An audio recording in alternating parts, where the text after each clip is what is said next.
Salut ma Zizi, tiens bon. Ça va Loïc? On va chercher les artichauts. Artichauts, le vrai plat du pauvre. Parce qu'à la fin, il y en a plus dans l'assiette que quand t'as commencé. Ça m'a toujours fait rire.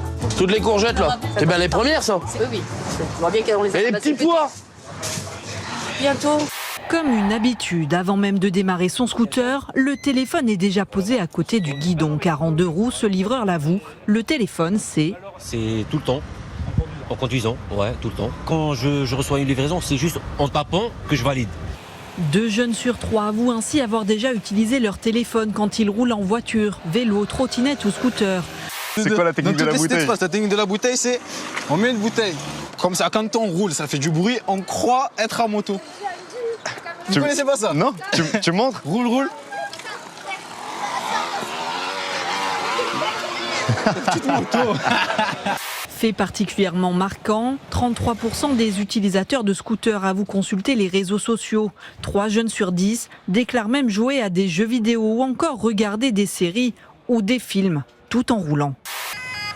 Des ambulances trop pressées qui coupent la route des automobilistes, ne respectent pas les priorités, provoquant des accidents. Une altercation entre un cycliste et un taxi à Paris, rien de très original. Mais quelques mètres plus loin, les 2 hommes en viennent presque aux mains quand une femme en veste bleue intervient. Arrête.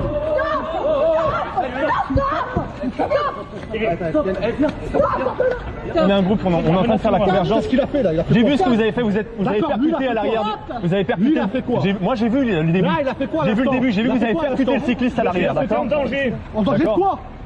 Sérieux, tu mets une tarte et tu te fais en danger? Tu te prends la gueule ou quoi? Cette vidéo issue d'un live sur Twitch est devenue virale, plus de 2,6 millions de vues. Le calme a fini par revenir et l'élu en a profité pour faire un peu de politique en demandant plus de pistes cyclables. Ça va? Plusieurs sociétés d'ambulances privées sonnent aujourd'hui l'alarme et dénoncent un système concurrentiel qui pousse à rouler toujours plus vite. L'alerte du SAMU vient de tomber. C'est une urgence, l'ambulance se met en route. Jean-Philippe Papillon a 20 minutes pour se rendre sur place, à l'autre bout de Lyon. Attention, enfin, oh là là. Les warnings, c'est fait pour signaler un danger, monsieur, ça n'est pas fait pour stationner. Attention, les petits bouts de pied, là. Super stationnement, ça. Ça, c'est un bon stationnement, ça. Je pense pas, non. Je pense pas. Vous n'êtes pas des modèles. Vous n'avez pas de vélo, monsieur. Et vous avez un vélo, vous avez le droit d'être là. Ah ça c'est il l'a là.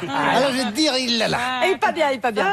On voit que c'est un enfer depuis justement qu'on a voulu intensifier le nombre de cyclistes dans la ville. La ville était plutôt réservée aux automobilistes et aux piétons. Maintenant il y a les cyclistes en plus. Est-ce que c'est possible ou est-ce que finalement ces scènes-là vont se répéter et un jour malheureusement ça finira mal? La liberté, tout simplement. Pardon? La liberté, tout simplement. Votre liberté d'être con? La liberté d'être con. Margot, le I qualifie quelqu'un qui brasse vraiment du vent. Inutile?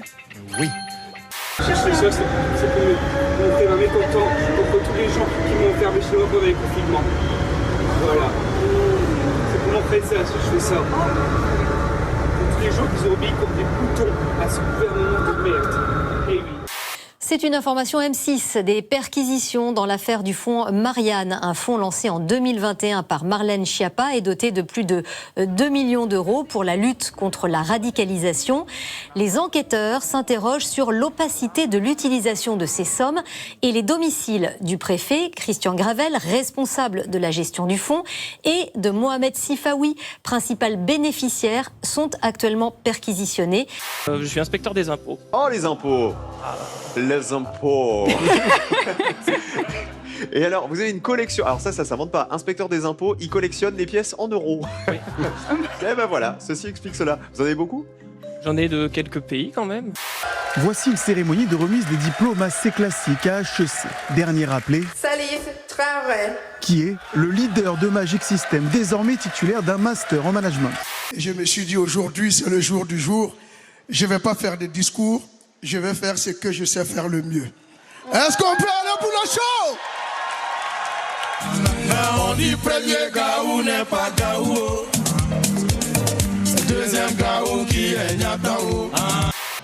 Une mer de poissons morts. Sur les plages du Texas, des milliers d'animaux marins ont été retrouvés échoués, entassés les uns sur les autres. Le phénomène macabre a été signalé sur des dizaines de kilomètres le long de la côte. En cause, un manque d'oxygène dans l'eau dû à une température trop élevée. C'est ce que l'on appelle de l'hypoxie. Un pétomane. C'est un pétomane. Bah oui, c'est un métier qui a un peu disparu, c'est dommage. Hein. Oui, ça a disparu comme métier. On va le réhabiliter. Enfin, moi, c'est une passion, mais... C'est une passion. Possible. Bah oui. Avec le réchauffement climatique, je suis pas sûr que ce soit une très bonne idée de relancer ce métier. Comme les eaux du Golfe se réchauffent, l'eau n'arrive plus à dissoudre l'oxygène correctement. Et ce processus est primordial pour que les poissons et les autres animaux puissent respirer. Avec 33 degrés dans la région, les poissons se sont retrouvés piégés. Sur la plage, les habitants sont médusés par cet épisode. Ça s'est déjà passé, j'ai vu ça 2 fois, c'est dingue, et en plus ça pue. En Équateur, la scène à laquelle on assiste, c'est une veillée mortuaire. Plusieurs personnes sont réunies autour d'un cercueil, celui de Bella Montoya, une femme de 76 ans, l'homme en noir, c'est son fils Gilbert. Et soudain, il se passe quelque chose d'assez incroyable. C'est son fils lui-même qui me l'a raconté, je vous propose de l'écouter. J'ai entendu des coups comme ça contre le cercueil. Non, non, non, non, je ne veux pas prendre l'air. Non, non, non, non, je ne veux pas boire un verre. Il faut quand même la sortir du cercueil, donc les secours arrivent. Vous voyez les images, les secours qui la sortent du cercueil. Il y a les pompiers qui sont sur place, qui vont la mettre dans l'ambulance pour la ramener à l'hôpital.